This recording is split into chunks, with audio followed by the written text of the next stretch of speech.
Ever wonder how we got to a world with AI that can write poems and diagnose diseases? I mean, it's wild. We're going on a deep dive today, exploring the history of artificial intelligence. Sounds fascinating. We've got excerpts from AI history, from simple computation to generative AI, and history of artificial intelligence, from Wikipedia as our guides.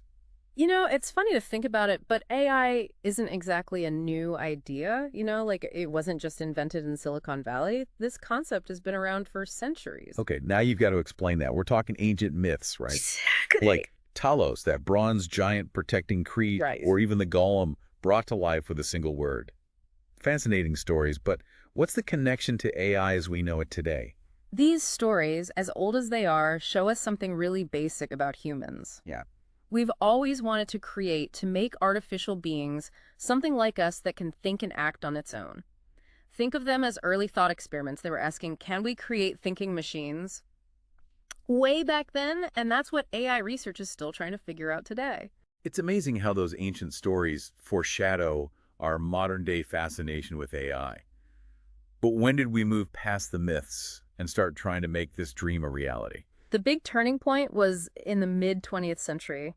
A bunch of breakthroughs kind of came together and laid the foundation for AI as a field of study. Like what?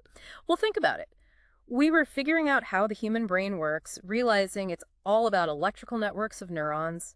That's when cybernetics popped up, the whole idea of trying to control those networks. So we went from just being amazed by the brain to actually trying to understand and even copy how it works. Exactly.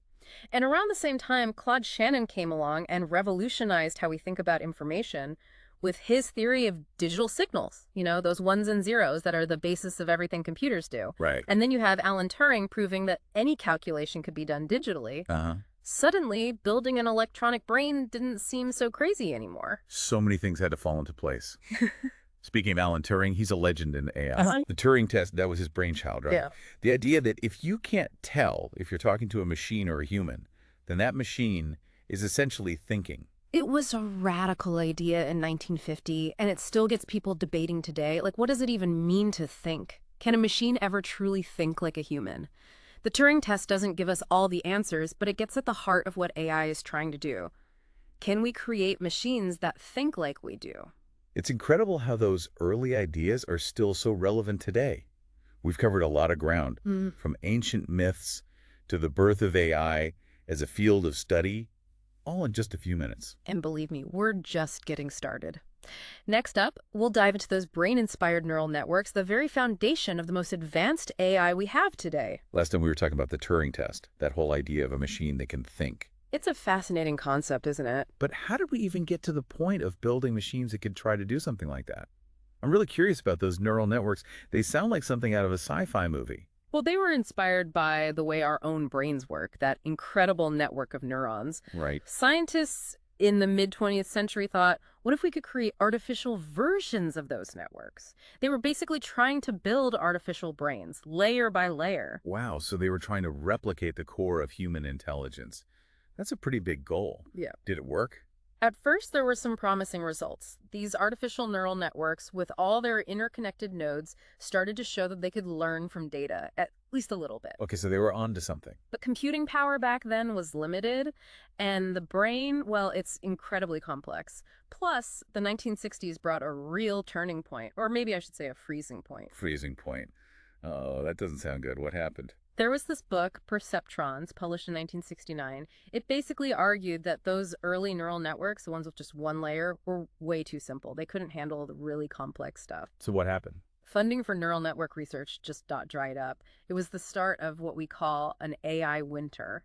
Wow, one book brought a whole field to a standstill. That's kind of mind-blowing. It shows how powerful ideas can be, right? But even though it was a setback, this winter led to a really interesting detour in AI history, the rise of expert systems. Expert systems, so like digital experts. Yeah, exactly. Imagine a program that could diagnose diseases as well as a doctor or find mineral deposits like a geologist. Interesting. These systems were all the rage in the 1980s. I can see why. So how do they work? They were fed huge amounts of data and all these rules created by, well, experts in their fields. So instead of trying to copy the entire human brain, they focused on specific areas of expertise. Yeah. Pretty clever. Were there any big success stories? Oh, definitely. One that stands out is MYCIN, developed in the 1970s to diagnose blood infections. It could analyze a patient's data and recommend treatments, sometimes just as accurately as a human doctor. That's amazing. Governments and companies were pouring money into this stuff. It felt like the future was here. So why aren't we all using expert systems now for everything? What happened? They had a big weakness. They were brittle. They could only work within the rules they were given. Anything unexpected, any problem outside their narrow little world, and they'd fall apart. Ah, I see. So they lacked the flexibility of a real human expert. They couldn't really learn and adapt beyond their programming. Another AI setback. Pretty much. The excitement died down as their limitations became clear. It was another AI winter, a time of disappointment, and of course, less funding. 2 steps forward, 1 step back. It seems like a pattern in AI history. It does, doesn't it? But we learned a lot from these setbacks. They showed that real AI, the kind that can truly mimic human intelligence, it takes more than just raw computing power or a bunch of rules. So what was the missing piece? How did we go from these expert systems that were good but kind of limited to the powerful AI we see all around us today? So last time we were talking about those expert systems, really good at what they did, but kind of limited too. They had their moment in the spotlight, that's for sure. What was that missing ingredient that finally got us to the kind of flexible and powerful AI that we're seeing everywhere today? Well, it wasn't exactly a brand new thing. Okay, what do you mean? It's those neural networks we talked about earlier, remember? Yeah, the ones that kind of got left out in the cold during that AI winter. Exactly. They were about to make a huge comeback, but this time it was all about deep learning. Deep learning. Hmm. That's everywhere you look these days. Yeah. But what is it exactly? Is it just those old neural networks with a fancy new name? It's built on that same idea, interconnected nodes, but there's a big difference this time: depth. Depth. Instead of just one layer of processing, deep learning networks have multiple layers. Each layer analyzes the data and passes it on to the next, kind of like a relay race for information. So instead of a flat structure, it's more like a building with multiple floors, and each floor handles something different. Perfect analogy, and that depth lets these deep learning models tackle really complex problems. We're talking image recognition, natural language processing, even predicting how proteins fold things that used to be impossible for machines to do. Okay, I see how deep learning changed the game, but when did it really take off? Was there like a pivotal moment? Absolutely. In 2012, a deep learning model called AlexNet entered this image recognition challenge, and, well, it just blew everyone out of the water. It was a total game changer. Suddenly, everyone was paying attention to deep learning. So one competition changed the course of AI history. Incredible.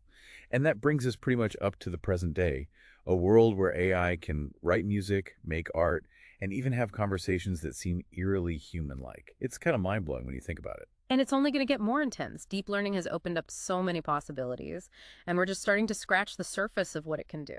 It's exciting, but also a little unnerving at the same time, don't you think? I mean, as AI gets smarter, it makes us ask some big questions. Like, where do we draw the line between human intelligence and artificial intelligence? And what happens to us when these thinking machines become more and more a part of our lives? Those are the questions we're all wrestling with right now, and there are no easy answers. But one thing is certain: this AI journey is far from over. It's been a wild ride so far, from those ancient myths to the rise of deep learning, and who knows what incredible things we'll discover next. That's a wrap on our deep dive into the history of AI myths, machines, breakthroughs, setbacks, the whole shebang. We hope you had fun exploring with us. It's a story about ambition, but more importantly, it's a story about us, our dreams, our fears, and our never-ending desire to understand what intelligence really is. So stay curious, keep asking those big questions, and join us next time as we explore another fascinating corner of the world around us.